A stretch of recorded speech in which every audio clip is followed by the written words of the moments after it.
Hello everyone, in today's video we are going over the Shadow Mage build, one of the most powerful mage builds in Elden Ring. The reason this build is very good is that it takes advantage of Night Comet, one of the best sorceries in the game, if not the best one out there. There are mainly two reasons why Night Comet is very powerful. First, with the right setup, it is the highest damage dealing comet in the game. Second, it is ideal against those annoying enemies like Malenia, Godskin Apostles, and most invaders, where they keep dodging your spells, but they don't react at all towards Night Comet. Not to mention it has great range, very cheap FP cost, and can pierce through multiple enemies. Let's go over our build. We are using Staff of Loss to cast Night Comet. This is because Staff of Loss increases Night Comet damage by 30%. Ideally, you want to equip an additional Staff of Loss in your offhand. This will boost Night Comet damage by almost 70%. If this is your first playthrough and you don't have access to another Staff of Loss, you can use the Staff to cast Night Comet. This is slightly weaker than the dual Staff of Loss setup, but it is your best option if you don't have a second Staff of Loss. The only issue with the Staff is that it increases the FP cost of all sorceries by 50%. If you have so many runes and you just want the absolute best damage you can deal with Night Comet, use Prince of the Staff. At 80 face and 80 intelligence, you will deal the exact same damage as the dual Staff of Loss setup.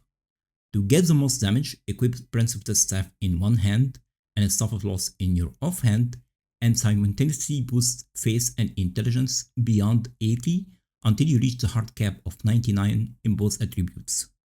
I'm also using a small weapon with Raptor of Mists Ash of War to get out of sticky situations.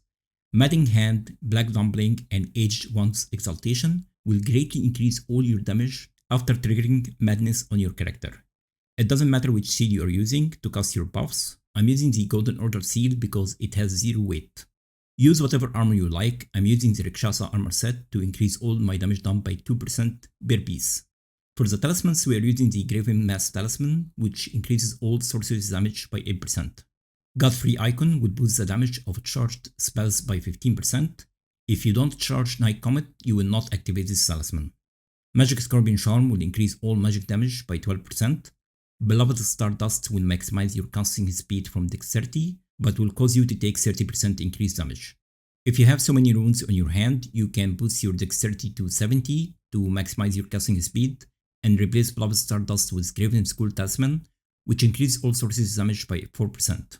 In the Flask of Wondrous Physic, I'm using Magic Shrouding Character to increase all magic damage done by 20%. I'm also using the Bloodsucking Character to increase all damage done by 20% as well. For the buffs, we are using Golden Bow to increase all damage done and damage negation. Bestial Vitality to get some healing over time to fight off some of the negative effects of the Bloodsucking Character. Howl of Shabriri to increase all our damage done by 25%. Terra Magica increases all magic damage as long as you are standing inside. Your buff rotation is very easy. Drink your flask and then drop a Frenzy Flame Stone to start build up madness on your character. Cast Golden Bow, Bestial Vitality, and Howl of Shabriri. After triggering the madness effect, swap your weapons and drink your potions. As you enter the boss fight, swap the Madness Talisman, put down Terra Magica, and start casting Night Comet. This is hands down the easiest and yet the most powerful mage build right now in Elden Ring. It is also a New Game Plus proof. All the footage was taken from New Game Plus 3, but you can play this build up to New Game Plus 7 without breaking a sweat. If you want to start a new playthrough with this build, check out my Shadow Mage Build guide. I will leave a link in the description. I hope you enjoyed this video. Let me know what you think down in the comments, and make sure to subscribe for more Elden Ring content. Thank you so much for watching, and have a great day.